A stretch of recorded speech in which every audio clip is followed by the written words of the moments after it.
세계암연구재단과 미국암연구센터에서 2024년 지침서가 보고되었습니다. 제목은 유방암 환자 및 유방암 이후 삶을 살아가는 사람들을 위한 식단, 영양, 신체 활동 및 체중 관리에 대한 지침서입니다.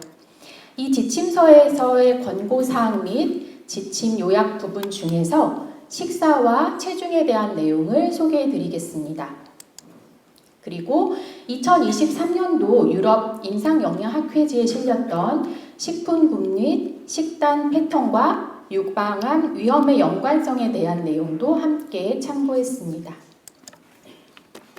앞에 말씀드린 지침서에서 식단 및 체중에 관한 구체적 지침으로 식이섬유, 대두, 비타민 D에 대한 내용이 정리되어 있었습니다. 간략하게 말씀을 드리면 식이섬유는 과일, 채소를 많이 섭취하는 경우에 유방암 위험이 감소한다고 알려져 있습니다. 따라서 식이섬유 섭취를 권장하고 있는데요. 그 식이섬유가 포함된 식품은 많이 아시겠지만 채소, 과일, 잡곡, 통밀빵과 같은 통곡물 식품, 그리고 강낭콩, 렌틸콩과 같은 두류, 견과류와 씨앗류 등에 들어 있습니다. 다음 대두에 대한 내용이 있었는데요. 유방암 진단 후에 대두식품을 많이 섭취하는 사람들이 더 나은 건강 결과를 보인다는 제한적인 근거가 있었습니다. 또 과거에는 대두식품이 유방암 위험을 높인다는 그런 우려가 있었지만 여러 문헌 고찰에서 대두식품과 유방암 위험 사이의 연관성을 일관되게 뒷받침하는 근거는 없는 것으로 나타났습니다. 다음 비타민 D에 대한 내용이 있었는데요. 유방암 진단 후에 비타민 D 상태가 높은 사람들이 더 나은 결과를 보인다라는 내용이 있었습니다. 그러나 비타민 D 보충제를 권장하는 지침은 없었습니다. 그리고 과체중과 비만에 대한 내용도 있었는데요. 유방암 진단 후에 건강한 사람들의 공통점은 건강한 범위의 체중을 가진 사람들입니다. 저체중이 아니라고 하면 체중이 증가하지 않는 음식 섭취와 생활 방식을 권장드리고 있습니다. 그러면 나의 체중이 어느 정도인지 확인해 볼 필요가 있을 텐데요. 갖고 계시는 휴대폰의 계산기로도 쉽게 체중을 체크해 보실 수가 있습니다. 예시를 보여드리면 키 163cm, 몸무게 70kg인 사람이라고 했을 때 위에 공식에 넣어보면 체중 70 나누기 키는 센티미터를 미터로 환산해서 1.63을 두 번 나누면 26.3이라는 숫자가 나옵니다. 대한비만학회 비만진료 지침에 따르면 26.3은 1단계의 비만에 해당이 됩니다.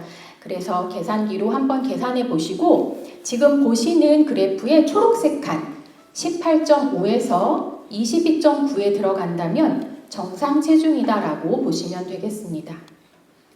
요즘에는 인터넷으로도 쉽게 확인하실 수 있습니다. 사용하시는 인터넷 검색창에 비만도 계산기라고 검색하시면 다음과 같은 칸에 성별, 신장, 체중 등을 입력해 주시면 바로 비만도가 계산되어서 확인하실 수 있습니다.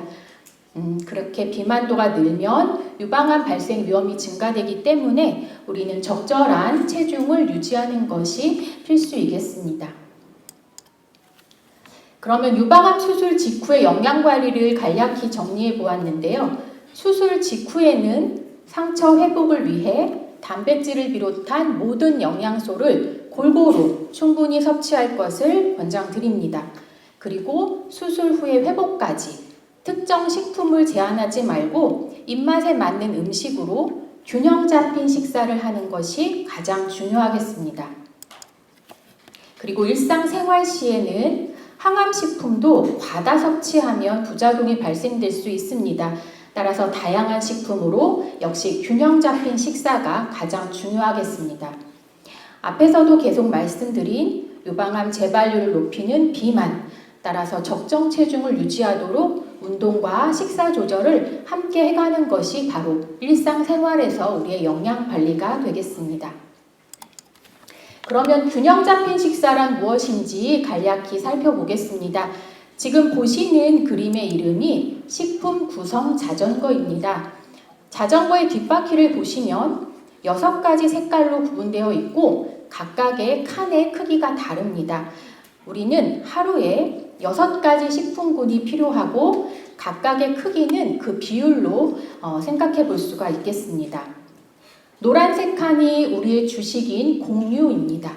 그리고 위쪽에 보라색 칸에 고기, 생선, 계란, 콩류라고 이름이 되어 있는 단백질, 옆에 넓은 칸에 채소류, 그리고 아래쪽에 분홍색 과일류, 하루에 한두 번 섭취하는 간식에 해당이 되고 또 그 옆에 우유 유제품류가 보여지고 있습니다.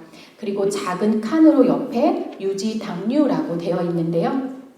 이렇게 하루에 6가지 식품군을 골고루 섭취했을 때 우리는 균형 잡힌 식사를 할 수 있다라고 볼 수 있겠습니다.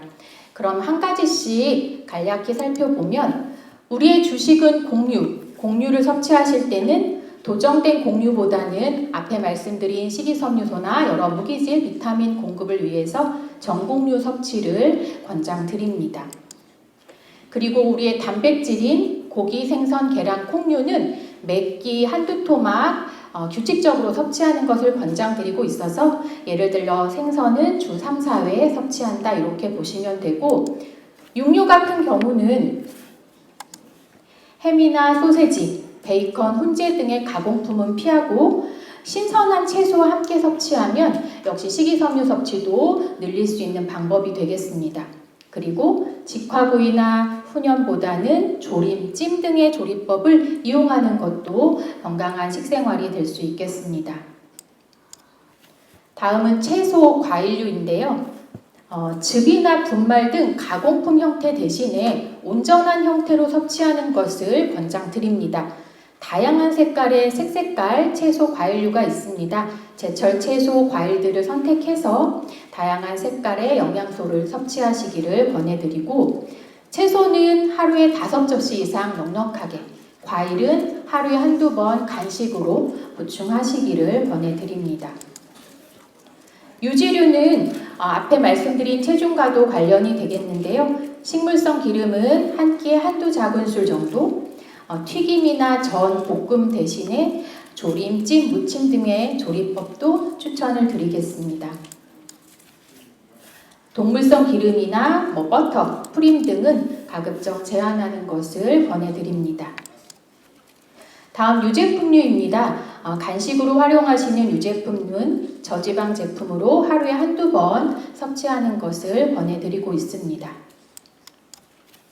그리고 피할 부분은 금주, 또 너무 지나치게 짠 음식이나 카페인 과다 섭취는 골다공증에도 위험이 있기 때문에 그런 부분은 주의를 해주시면 좋겠습니다.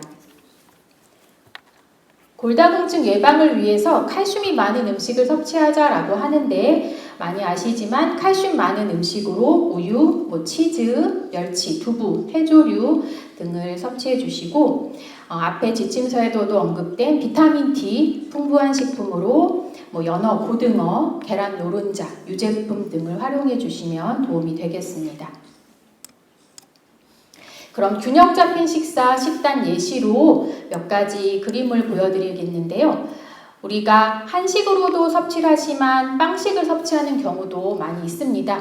각각도 역시 균형 잡힌 식단을 만들 수 있습니다. 왼쪽의 한식 같은 경우에도 우리 주식인 곡류가 당연히 있겠고 또 생선이나 국 건더기의 두부 같은 단백질, 또 채소, 과일 유제품을 곁들인다면 건강한 균형 잡힌 한 끼 식사가 될 수 있겠습니다. 오른쪽 빵식인 경우에도 우리 곡류가 되는 빵 종류가 있을 수 있고 또 샐러드, 채소류 듬뿍 드시고 거기에 닭가슴살이나 두부, 계란 같은 어육유찬 단백질 고명으로 같이 어울려 주시고 과일과 유제품 곁들이시면 이것 역시 균형 잡힌 한 끼 빵식 식사가 되실 수 있습니다. 또한 일품 식사를 하신다고 해도 예를 들어 비빔밥을 드신다면 밥 공유가 되는 밥에 또 계란이나 고기 같은 고명 단백질찬 어울려 주시고 채소와 함께 섭취하신다면 역시 균형 잡힌 한 끼 1분 식사를 섭취하실 수가 있겠습니다. 그럼 이제 자주 하시는 질문들에 대한 내용과 답변을 예시로 보여드리고 정리하도록 하겠습니다. 많이 하시는 질문 중에 유방암 치료 중에 있는데 밀가루 음식을 먹어도 되는지라고 많이 질문하시는데요. 저희는 드셔도 된다라고 답변을 드립니다. 밀은 탄수화물이 주된 영양소고 열량급원 식품입니다. 단지 기억을 해주실 부분은 설탕과 지방이 다량 첨가된 빵이나 과자류를 과다하게 섭취하는 것이 문제가 되기 때문에 그런 부분을 기억을 해주시고 또 앞에서도 말씀드렸던 식이섬유가 풍부한 통곡물로 된 빵과 국수를 선택해서 섭취해 주시기를 권해드립니다. 다른 질문으로 고기가 암을 크게 만든다는데 먹어도 되는지 많이 질문하시는데요. 고기 단백질 종류로 드십시오라고 말씀드립니다. 단백질에 아까 보여드렸던 식품 구성 자전거에처럼 고기, 생선, 계란, 콩류 등이 해당이 되는데 단백질 영양소가 하는 일 아래 보시는 것처럼 면역, 혈액 생성, 또 에너지 공급, 신체 조직 형성 등의 역할을 하고 있습니다.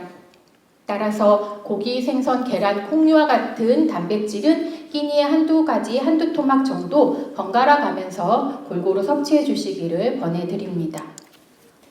다음 질문에는 채소와 과일을 즙이나 주스, 농축액으로 먹는 게 좋은지 또 자주 질문하시는데요.